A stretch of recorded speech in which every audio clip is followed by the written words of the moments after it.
প্রত্যেক মানুষের রুচি আলাদা। কে কী খাবে, কে কী খাবে না সেটা প্রত্যেকেরই নিজস্ব একটা ব্যাপার। তারপরও আমার সবসময় আসলে ভালো লাগে না ভাজা পোড়া। যেমন আমি ভেবেছিলাম এবার রোজায় একদমই আলুর চপ, পেঁয়াজু, বেগুনি কিছুই বানাবো না। তারপরও বাসায় যে আমি প্রতিদিন বানিয়েছি তা কিন্তু না। আমাকে কিনেই আনতে হয়েছে।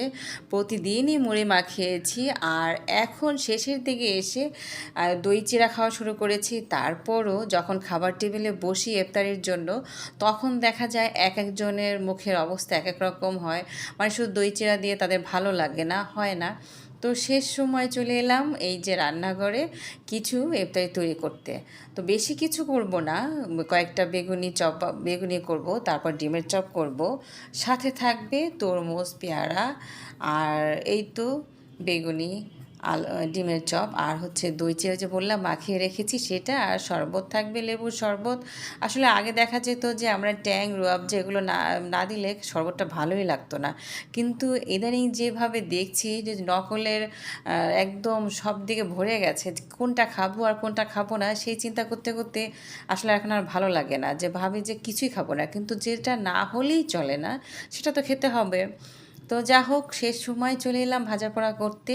হ্যালো এভরিওয়ান, কেমন আছেন সবাই? কে কোথা থেকে আমার ভিডিওটা দেখছেন কমেন্ট করে জানাবেন। আর আপনারা আসলে, আমি ভেবেছিলাম যে আমার ভিডিওগুলো মানুষ একদমই দেখে না, কিন্তু তারপরও একটু একটু হলেও যে আপনাদের কাছে যাচ্ছে, আপনারা দেখছেন, আপনাদের কাছে আমি খুব খুব কৃতজ্ঞ। আপনারা যদি না দেখতেন, এক সাপোর্ট না করতেন, আসলে আমি যেটুকু এই পর্যন্ত এসেছি সেটাও আসতে পারতাম না। তবে ভালো লাগছে যে একটু একটু করে আমার সাবস্ক্রাইবগুলো বাড়ছে, ওয়াচ টাইমটা একটু একটু বাড়ছে। যে খুব কিছু পেয়ে গেছি তা কিন্তু না, তবে আপনাদের ভালোবাসা যে পাচ্ছি সেটা আসলে আমার কাছে অনেক বড় পাওয়া। তো এমন করে আমার সাথে থাকবেন, আপনাদের ভালোবাসা দিবেন। আর কি বলবো, যদি আপনারা পাশে না থাকেন আমি তো সামনের দিকে এগোতে পারবো না। আপনাদের সাহায্য খুব খুব দরকার, সাপোর্ট তো অবশ্যই দরকার। একা একা তো আর ইউটিউব, ফেসবুকে কাজ করা যায় না। তো যা হোক, ভাসতে ভাসতে সময় চলে এলো, ইফতারের একদম শেষ সময় এসে পড়েছি। এখন আমি এগুলো তুলে নেব। আরেকটা কথা বলে রাখি, যদি আমার ভিডিওগুলো নতুন যারা আমার চ্যানেলে এসেছেন, ভিডিও দেখছেন, যদি আপনাদের ভালো লাগে অবশ্যই চ্যানেলটা সাবস্ক্রাইব করে রাখবেন, আর লাইক দিয়ে রাখবেন, কমেন্ট করে জানাবেন আপনাদের কেমন লেগেছে।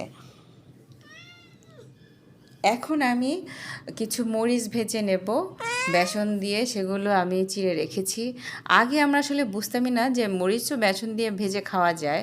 এটা শিখেছি আমার শাশুড়ির কাছ থেকে। আমার শাশুড়ি আসলে অনেক গুণ ছিল, ওনার রান্না বাড়া খুবই ভালো ছিল, খেতেও মজা লাগতো ওনার রান্না।